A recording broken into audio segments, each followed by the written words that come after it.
Colorado Territory, 1887. While ranchers staked claims in fertile valleys and miners built shacks near creek beds, one Swedish settler was hauling lumber straight up a 200-foot limestone cliff. He anchored his cabin to the rock face itself, with a 40-foot drop behind his back door and only one narrow trail providing access.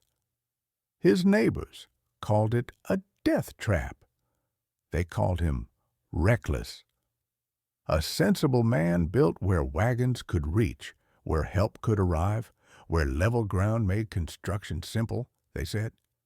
He kept building anyway, rigging pulley systems and carving steps into stone while they shook their heads. Then the winter of 1887 brought what the old-timers still call the season of blood and ice. Grizzlies, driven from higher elevations by early snow, tore through valley livestock like paper. Outlaw gangs, desperate before winter, locked the passes, hit 3 ranches in 2 weeks. And a January blizzard buried ground-level cabins so deep that families tunneled through snow just to feed their stoves. But that Swede's cliff dwelling, the one they'd called suicide, night after night, his lantern burned visible for miles, untouched by predators, unreachable by bandits, and sitting above the snow line that suffocated everything below. What did he understand about vertical terrain, defensive positions, and mountain survival that everyone else dismissed as dangerous foolishness? If you value accounts of practical wisdom that kept people alive against terrible odds, make sure to subscribe. We document the solutions that worked when everything else failed. The Swede arrived in the San Luis Valley in late spring of 1886 with climbing rope, a set of iron pitons, and ideas about building positions that his new neighbors would spend months calling insane. Lars Bergstrom had grown up in Sweden's Scandinavian mountains, where villages clung to hillsides and farmers learned young that height meant safety from valley floods and winter cold air that pooled in low ground like poison. His father had kept sheep on high pastures where wolves couldn't reach without exposing themselves on open slopes. And Bergstrom himself had worked 3 seasons as a mountain guide in the Alps, where he'd learned that climbers who understood vertical stone could go places that seemed impossible to everyone else. Now staking his claim in Colorado Territory, where the Sangre de Cristo Range met the valley floor in a series of dramatic limestone cliffs, he planned to build the way mountain people had built for centuries. The cliff he selected rose 220 feet above a spring-fed creek, its face weathered into a series of natural ledges and shelves that geologists would later classify as perfect for ancient dwelling sites. A broad shelf, approximately 60 feet up, offered enough space for a cabin and small corral, accessible via a switchback trail that Bergstrom would improve but not create, as game animals had already worn the route into the stone over decades of use. The position faced southeast, catching morning sun, while the cliff mass behind blocked the prevailing northwest winds that made valley winters unbearable. Below the shelf, the rock face dropped sheer for 40 feet, then sloped steeply to the creek. Above it, the cliff continued upward in a protective overhang that would shed rain and snow away from his dwelling site. Thomas McCready, who owned the largest ranch in the valley and had been in Colorado since the gold rush days of 1859, rode out to Bergstrom's claim in June and asked what in God's name he was planning. Bergstrom was already setting anchor points, drilling into the limestone with star bits and a sledgehammer, preparing to mount a pulley system that could lift materials to his building site. "Home," Bergstrom answered, testing an iron ring he'd just set in the stone. Up there, on the ledge, McCready spat tobacco juice and stared at the cliff face. "That's a mountain goat pen, not a homestead. How you planning to get supplies up there? What happens when you slip on ice and fall to your death? What about when you're hurt or sick and need help?" "Safer than the valley," Bergstrom replied. "Height is defense." But McCready wasn't convinced, and neither was anyone else who stopped by during those first weeks. The general store owner in the settlement of San Miguel, a practical man named Morrison, who'd outfitted hundreds of miners and ranchers, tried to talk sense into Bergstrom when he came to order lumber and hardware. "You're buying enough rope and pulley tackle for a mining operation," Morrison observed. "And you want it all hauled to the base of Sentinel Cliff? That's the most backwards building site I've seen in 20 years. Good stone," Bergstrom said. "Good drainage. Good position. Good way to break your neck," Morrison countered. "Build in the valley like a sensible man." But Bergstrom had calculated risks that valley dwellers didn't consider. He'd seen the claw marks on aspen trees near the creek, gouges 8 feet high where grizzlies marked territory. He'd noticed the trails along the ridgelines, the kind of paths that men on horseback used when they didn't want to be seen from the valley floor. He'd watched cold air settle into the bottomlands on clear nights, creating temperature inversions that left valley cabins 10 degrees colder than slopes just 100 feet higher. And he understood, from his years guiding in the Alps, that a position with one difficult approach was far easier to defend than a position accessible from all directions. By late June, Bergstrom had his pulley system operational. He'd anchored a main lifting point at the top of the cliff using 3 separate iron rings set deep in the solid limestone, backed with timber cross-bracing that distributed the load across multiple anchor points. From this main anchor, a heavy rope descended to a large pulley mounted at the building ledge, then continued down to ground level, where he'd built a simple windlass that let him lift materials using mechanical advantage. The system could raise 400 pounds at a time, and Bergstrom used it to haul everything from hewn timbers to water barrels to bags of mortar mix. The construction itself followed principles he'd learned from alpine builders who worked on impossible slopes. He set the cabin's rear wall directly against the cliff face, anchoring it to the stone with iron pins driven into drilled holes. This eliminated any gap where wind could penetrate or animals could shelter, and it used the thermal mass of the limestone itself as insulation against temperature swings. The front wall he built from hewn logs, notched and fitted tight, with the floor joists extending forward to create a small covered porch that hung partially over the drop below. Sarah Chen, who taught school in San Miguel and rode a circuit visiting isolated families, stopped at the cliff base in early August and watched Bergstrom working 60 feet above her head. He was fitting roof timbers, moving along the building ledge with the casual confidence of someone who'd spent years on vertical terrain. "Mr. Bergstrom," she called up, "this seems terribly dangerous." He paused his work and looked down. "Is safer than valley, Miss Chen.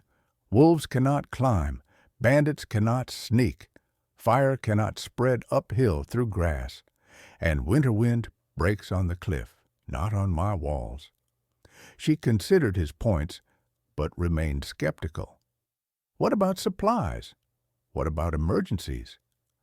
Rope and pulley for supplies, he gestured to his lifting system. For emergency, same trail you see there, 30 minutes to Valley if I must go fast. But Sarah Chen wasn't the only one with concerns.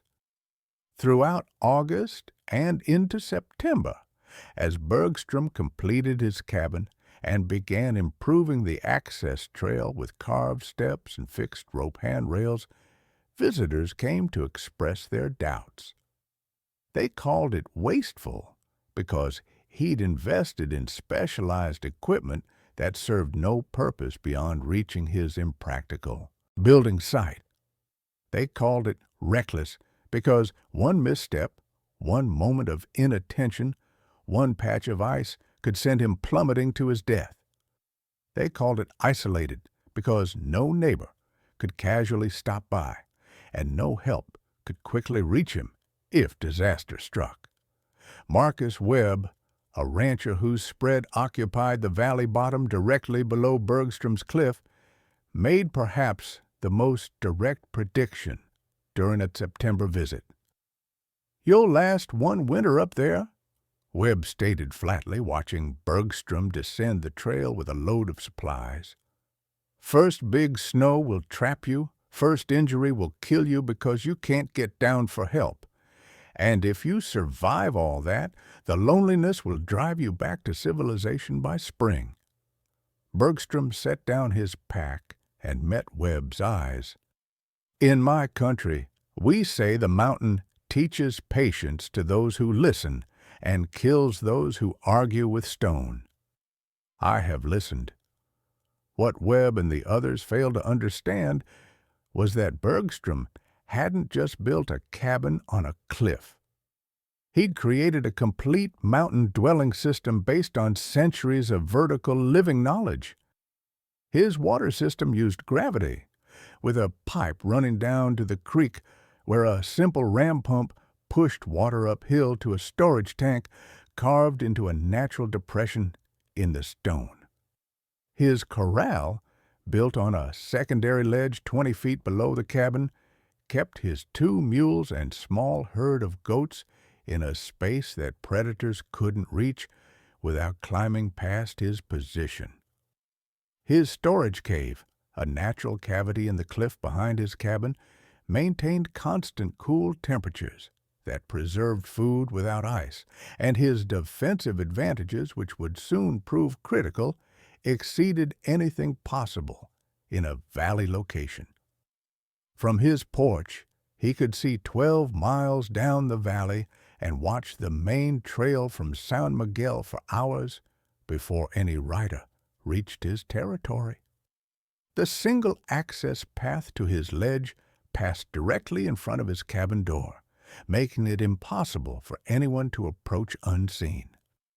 The cliff face above provided shelter from falling objects, while the drop below eliminated any rear approach. He'd built what military engineers would call a perfect defensive position, occupying the high ground with controlled access and clear fields of observation. By first snowfall in late October, Bergstrom's cliff dwelling was complete and functioning exactly as he'd planned. His neighbors, preparing for winter in their valley cabins, assumed they'd have proof soon enough that one good ground-level homestead beat any amount of vertical foolishness. They expected to find him in spring, either dead from a fall or desperate to abandon his cliff and build something sensible in the bottomlands. What they got instead was a winter that would validate every principle Bergstrom had learned from mountain people and expose every vulnerability of valley building that no one wanted to acknowledge. The trouble started in early November, earlier than the old-timers expected and more severe than weather patterns suggested. The first indicator came when grizzly tracks appeared around McCready's ranch, massive prints that measured 11 inches across and showed the distinctive claw marks of a bear that should have already denned up for winter. McCready put his livestock in the barn at night and kept rifles loaded, but grizzlies don't honor human precautions when hunger drives them. November 8th, the bear hit McCready's cattle. It came at dusk, a female with 2 large cubs, driven down from the high country by unseasonably heavy snow that had buried their normal feeding areas. The bears went through McCready's fence like it was made of grass, killed 2 cows, and dragged one carcass 200 yards into the timber before McCready and his sons could respond with rifles. They wounded the female but couldn't finish her in failing light, and tracking an injured grizzly in darkness was suicide. At dawn, McCready rode to gather help, and his route took him past Bergstrom's cliff. Looking up at the cabin perched on its ledge, McCready saw Bergstrom's small herd of goats peacefully grazing on the lower terrace, utterly unconcerned, because no grizzly on earth could climb 60 feet of vertical limestone to reach them. The contrast was impossible to ignore. McCready had just lost $80 worth of cattle and faced the dangerous task of tracking a wounded bear, while Bergstrom's livestock faced zero threat because they occupied terrain that bears simply couldn't access. McCready didn't stop to talk, but the lesson registered. Height meant safety, at least from 4-legged predators. The 2-legged predators arrived 3 weeks later. The Bridger gang had been operating in southern Colorado and northern New Mexico for 2 years, hitting isolated ranches and mining camps with a brutality that kept law enforcement always one step behind. 6 men led by a former Confederate guerrilla named William Bridger, they specialized in winter raids when victims were isolated and lawmen reluctant to pursue through snow-choked passes.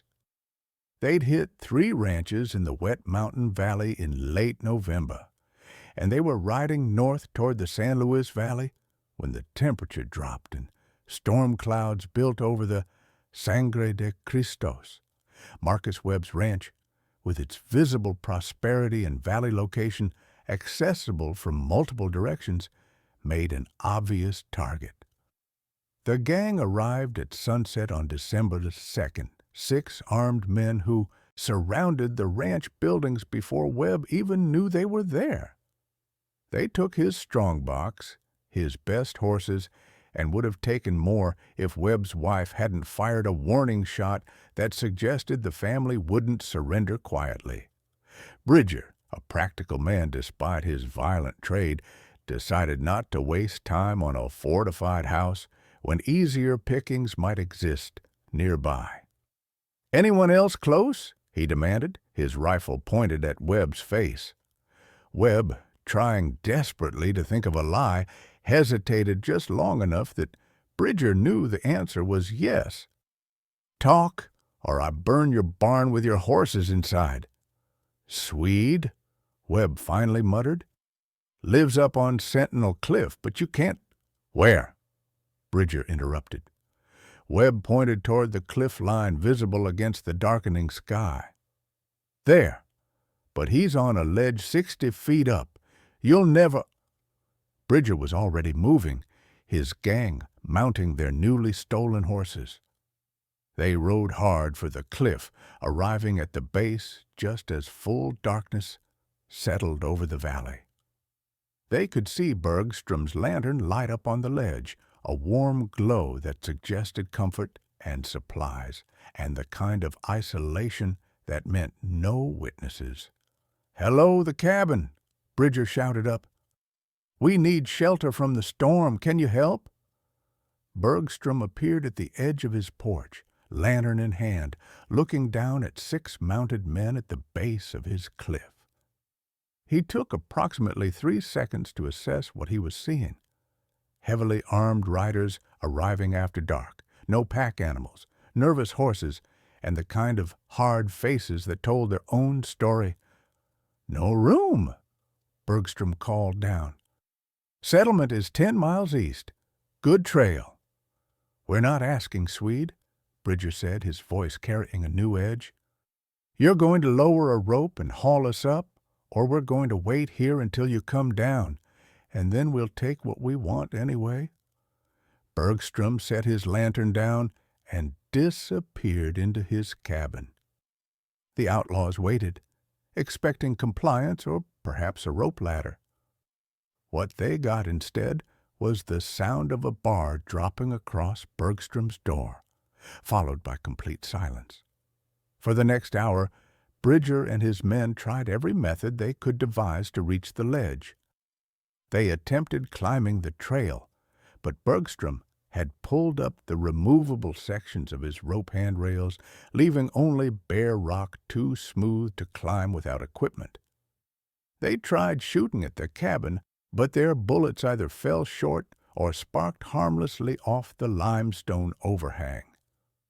They threatened to wait him out, but the temperature was dropping fast, and sitting at the base of a cliff in an approaching storm with no shelter was its own kind of death sentence. Finally, as sleet began mixing with the wind, Bridger made his decision. "Leave it. We'll catch him in the valley when he comes down for supplies." But they never got the chance. While the gang wasted an hour trying to reach an unreachable cabin, Marcus Webb had ridden hard for San Miguel and alerted the territorial marshal. By dawn, a posse of 12 men had cut off the valley's northern exit, and the Bridger gang rode straight into a prepared ambush that ended with 4 outlaws captured, 1 killed, and William Bridger himself nursing a shoulder wound in the San Miguel jail. When the marshal stopped by Bergstrom's cliff 3 days later to get his account of the encounter, he found the Swede calmly working on his trail improvements, apparently unconcerned that 6 armed men had recently tried to rob or kill him. "They couldn't reach you?" the marshal asked, still somewhat amazed by the whole situation. "No," Bergstrom confirmed. "Rock is very high. They had no rope, no climbing skill, so they left." The marshal shook his head in wonder. "That cliff position of yours just saved your life." "Yes," Bergstrom agreed. "This is why I built here." News of the standoff spread through the valley faster than the approaching winter storms. Suddenly, Bergstrom's cliff dwelling didn't seem quite so foolish. Ranchers who'd mocked his building choice now had to acknowledge that he'd spent an entire hour completely safe from 6 armed outlaws, while Webb had been robbed at gunpoint in his easily accessible valley ranch. The vertical position that everyone had called a death trap had functioned as an impregnable fortress, proving that the right terrain could matter more than walls and guns. But the winter wasn't finished testing valley assumptions. The blizzard arrived on January 12, 1888, driven by Arctic winds that pushed temperatures down to -20 and dropped 40 inches of snow in 36 hours. The storm came from the northwest, exactly as Bergstrom had predicted when he chose his south-facing cliff position, and it buried the valley floor under drifts that reached the eaves of ground-level cabins. Marcus Webb woke on the second morning of the storm to discover his front door completely blocked by packed snow. He dug through it to reach his barn, only to find 3 feet of accumulation inside the structure where wind-driven snow had forced through every gap and crack. His livestock, trapped in suffocating conditions, were showing signs of respiratory distress from breathing air heavy with snow crystals. 2 ranches east, the Morrison family found themselves in even worse conditions.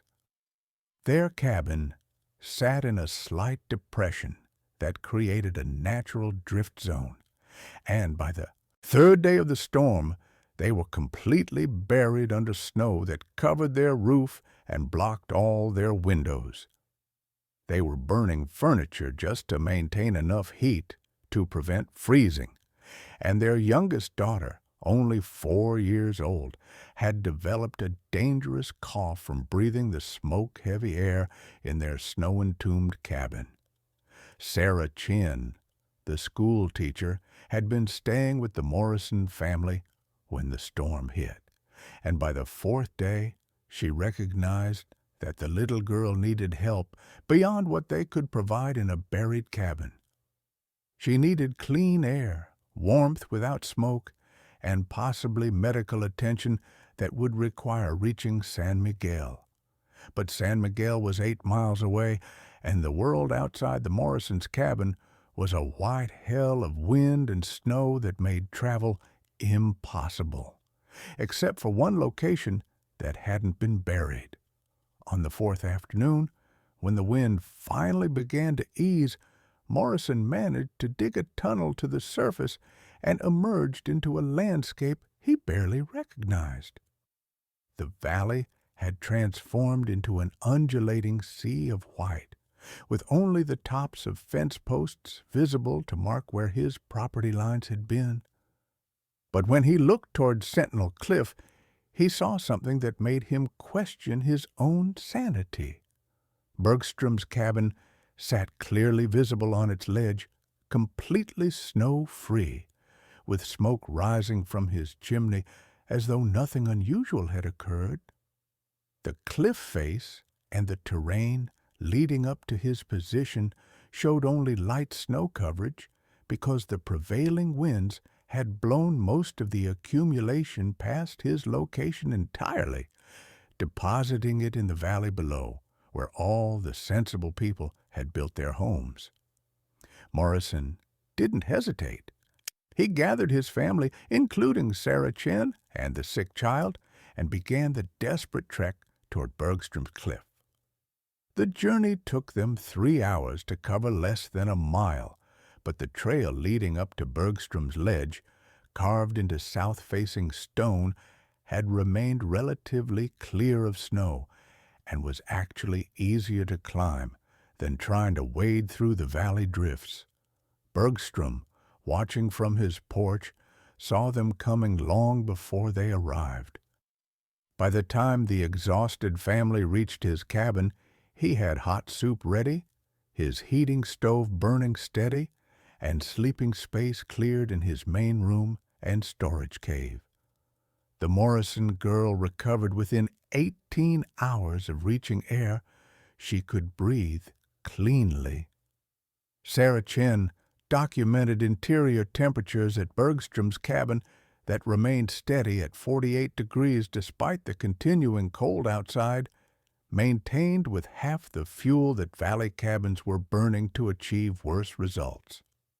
And Morrison himself, a practical rancher who'd called Bergstrom's cliff building insane just 6 months earlier, spent 3 days observing how vertical positioning eliminated almost every problem that was currently destroying valley homesteads. When the storm finally cleared after 6 days total, the valley faced a disaster. 4 cabins had sustained structural damage from snow weight on their roofs.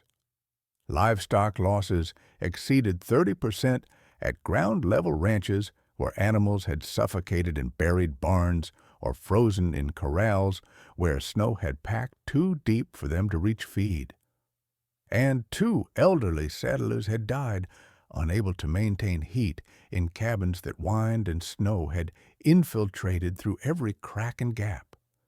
But Bergstrom's cliff dwelling had weathered the identical storm with minimal impact. His livestock, sheltered on ledges where snow couldn't accumulate deeply, had remained healthy throughout. His cabin, protected by the cliff overhang and positioned where wind deposited snow elsewhere, required almost no digging out. And his heating requirements had been modest because the thermal mass of the limestone behind his walls absorbed and radiated warmth, while the cliff itself blocked the worst of the wind. Spring came late to the San Luis Valley in 1888, but when it finally arrived, the requests for information began immediately.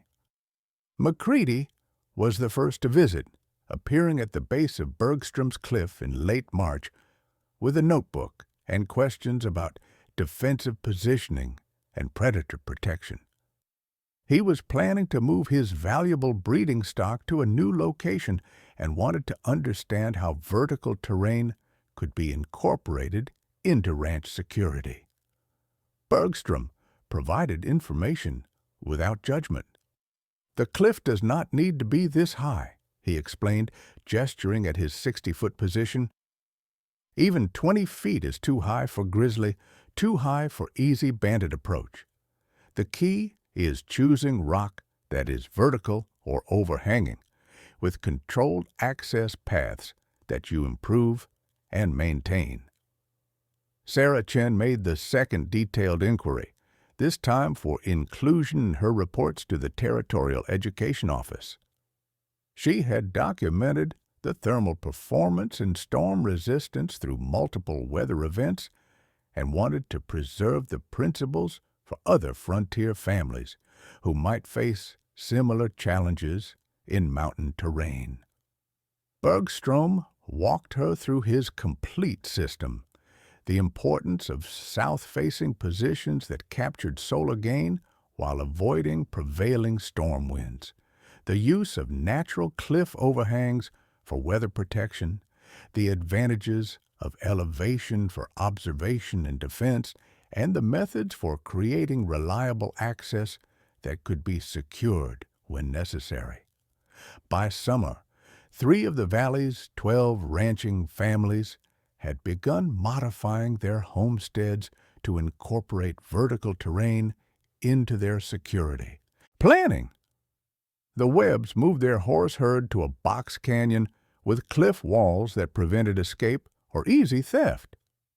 The Morrison family built a secondary shelter on a rocky bench above their main cabin, creating a refuge position they could retreat to during emergencies. And 2 newcomer families, filing claims that fall, specifically chose building sites on elevated ridges and rocky outcrops rather than the traditional valley bottom locations. The county engineer who surveyed new claims that season noted the trend in his official reports. Settlers are showing increased interest in elevated building positions following the severe winter of 1887–1888, he wrote. The success of vertical dwelling sites in reducing predator losses and providing storm protection has influenced site selection preferences throughout the valley. Construction methods adapted to the new preferences. Local blacksmiths began stocking climbing hardware and pulley systems. Lumber mills offered pre-cut timbers sized for cliff anchoring applications. And Morrison's general store added rope, pitons, and other vertical building supplies to their standard inventory. Results from the second winter validated the approach across multiple implementations. Families with elevated positions or cliff-adjacent shelters reported 0 livestock losses to predators compared to continued problems at ground-level ranches. Storm damage proved minimal at sites where natural terrain provided wind protection, while valley locations continued suffering structural failures. And the defensive advantages of controlled access positions proved valuable again when a second outlaw gang attempted raids in the region, only to find that valley families now had refuge locations they could actually defend. The method's reputation spread beyond the San Luis Valley through the same networks that connected all frontier communities: supply chain conversations, county reports, and personal correspondence. Territorial agricultural agents began including notes about vertical building advantages in their circulars, treating the approach as a proven adaptation to mountain conditions. The technique aligned with historical precedents from cliff-dwelling cultures, giving it anthropological credibility. that helped overcome resistance to unusual building choices. By 1890, vertical dwelling principles had appeared in formal frontier building guides. A correspondent for the Rocky Mountain News wrote detailed articles about cliff homesteads and elevated positions, complete with diagrams showing proper site selection, access trail construction, and pulley system installation. The technique was described as particularly valuable in predator country and regions where defensive positioning mattered to isolated settlers. Modern building science would later validate every aspect of Bergstrom's original analysis. Elevation provides measurable advantages in temperature inversions, where cold air pools in valleys while slopes remain warmer. Vertical terrain offers inherent security benefits by limiting access routes and providing observation advantages. Natural cliff overhangs function as superior weather protection, shedding precipitation away from living spaces. And thermal mass from surrounding stone moderates interior temperatures by absorbing and releasing heat slowly. The physics Bergstrom had borrowed from alpine building traditions and adapted to Colorado conditions became established frontier knowledge within a decade of his first cliff dwelling. Ranchers throughout mountain regions began incorporating vertical terrain into their planning, using natural features for protection rather than fighting against them with vulnerable ground-level construction. What had begun as one Swede's dangerous foolishness became documented best practice for mountain homesteading. The approach required more specialized skills and equipment than valley building, but the predator protection, defensive advantages, and storm resistance justified the investment across multiple seasons. Most importantly, families survived threats that had proven lethal to conventional homesteaders. The legacy lived in practical terms rather than grand recognition. Livestock remained safe from predators that could reach valley herds. Families weathered storms in positions that wind and snow couldn't suffocate. And isolated settlers held defensive terrain that bandits couldn't overcome with simple force. On the Colorado frontier, where mountains tested what settlers built against vertical stone and horizontal violence, Bergstrom's method had proven that the right position mattered more than the strongest walls, and that safety came not from fighting terrain, but from understanding how to make it work in your favor.